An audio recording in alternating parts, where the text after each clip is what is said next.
Oke, jadi tujuan kita untuk mempelajari teks laporan hasil observasi itu adalah apa?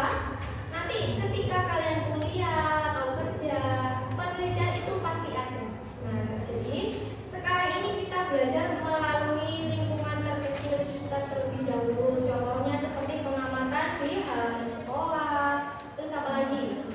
Lingkungan sekolah, tumbuhan yang ada di halaman atau sebagainya, gitu ya. Kemudian nanti itu akan berguna ketika kalian sudah kerja, gitu ya. Kemudian selanjutnya di sini sudah ada contoh teks laporan hasil observasi. Ada yang mau membacakan? Kan angkat tangan. Ya anak, silakan dibaca.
pendahuluan. Oke. Kemudian ada deskripsi bagian. Deskripsi bagian ini kemarin apa? Ada yang tahu isinya deskripsi bagian itu apa? Silakan angkat tangan. Ya, Siva. Mengenalkan lebih dekat tentang objek yang diobservasi. Oke, contohnya seperti apa? Ciri. Ya, ini ada deskripsi manfaat. Nah, di bagian ini nanti boleh kalian isi dengan manfaat objek yang kalian observasi atau penutup atau kesimpulan, gitu ya. Kemarin kita sudah belajar, seharusnya nanti ketika observasi bisa. Nah, ini ada langkah-langkah membuat teks laporan hasil observasi. Yang pertama apa? Menentukan objek yang akan diamati. Kalian sudah punya gambaran objek yang akan kalian amati? Sudah. Oke, sip. Kemudian yang kedua apa? Melakukan pengamatan secara cermat. Ini nanti akan kita lakukan di pengamatan secara cermat. Kemudian yang ketiga apa? Mencatat hasil pengamatan. Mencatat hasil pengamatan ini nanti kalian akan mencatat data-data yang sudah diperoleh. Oke, kemudian yang keempat menyusun kerangka laporan. Kelima, mengembangkan dari teks laporan yang bagus. Kemudian ini ada penggunaan bahasa. Kemarin kita sudah belajar teks laporan hasil observasi harus menggunakan bahasa Indonesia yang sesuai apa?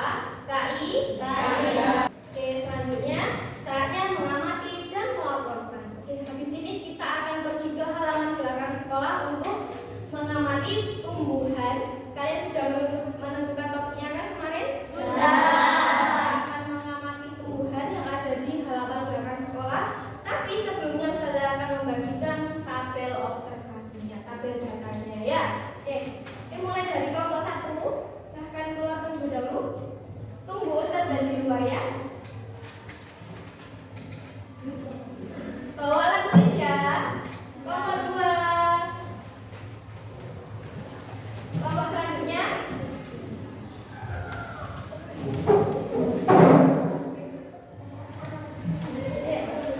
Oke, kita sudah sampai di lapangan belakang. Habis ini silakan kalian mencari objek yang akan diamati masing-masing ya. Tulis. Sudah tabel yang saya kasih. Sudah. Tepuk semangat.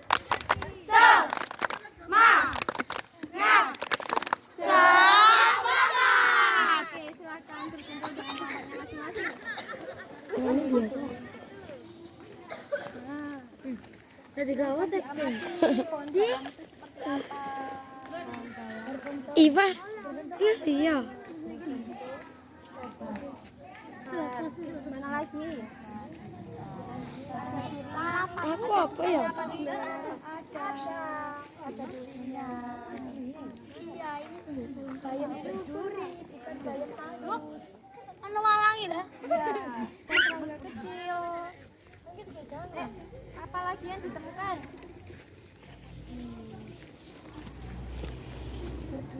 Bukan kerupuk. Mana? Ini banyak sekali pohon kan. Oke, ini kalian akan mengobservasi apa di sini? Bambu. Pohon bambu. Ini pohon bambu. Oke, silahkan mulai diobservasi. Silahkan berkelompok, agak sempit. Hati-hati jatuh ya. Kalau sudah, yuk kita kembali. Oke, masuk.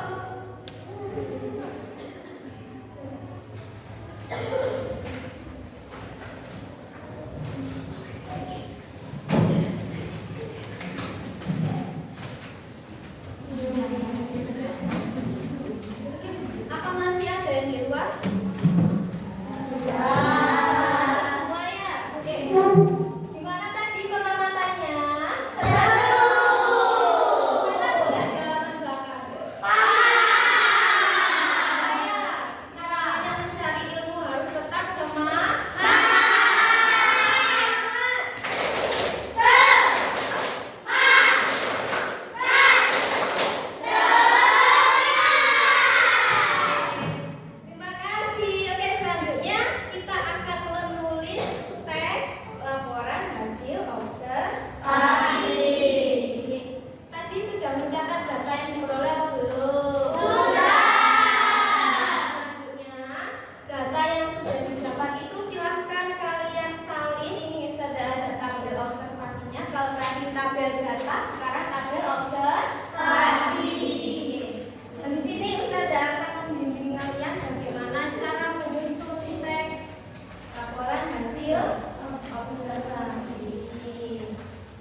ya? Ya, silakan berdiskusi. Gimana? Sampai mana?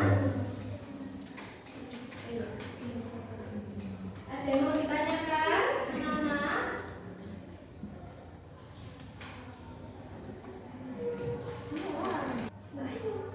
Ada? Ya, silakan Mbak.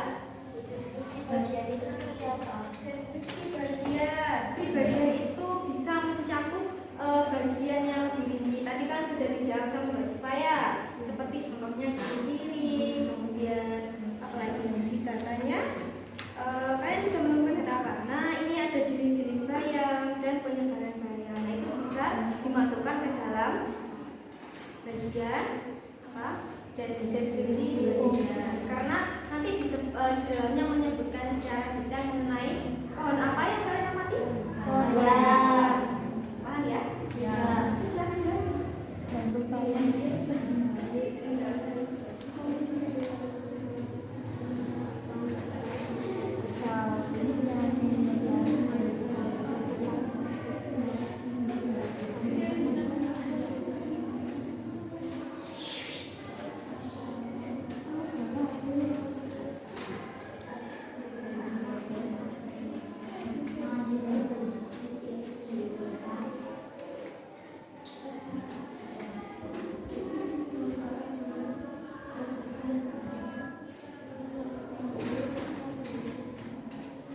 dengan batang yang lunak. 2. Daun berbentuk oval atau memanjang, berwarna hijau atau hijau kemerahan. 5. Berwarna merah, kuning atau putih. Akar, terdapat akar tunggang dan akar serabut yang tumbuh dari batang. Yang terakhir, batang bayam umumnya lunak berwarna hijau atau kemerahan dan bercabang. Manfaat bayam, sumber zat besi, merupakan zat besi yang baik, penting untuk pembentukan sel darah merah dan kaya nutrisi dan mudah dibudidayakan.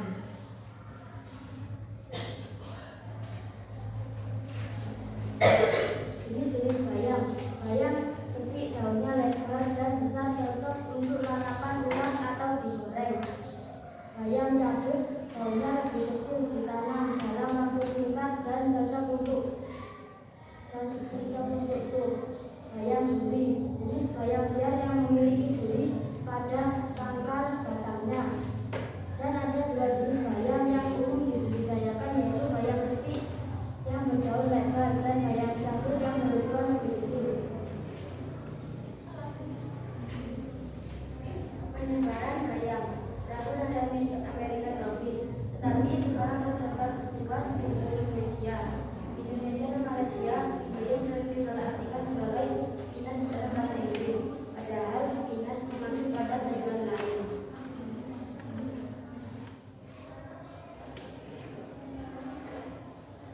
Sudah?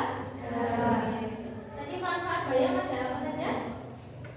Manfaatnya yaitu sumber zat gizi mudah dibudidayakan.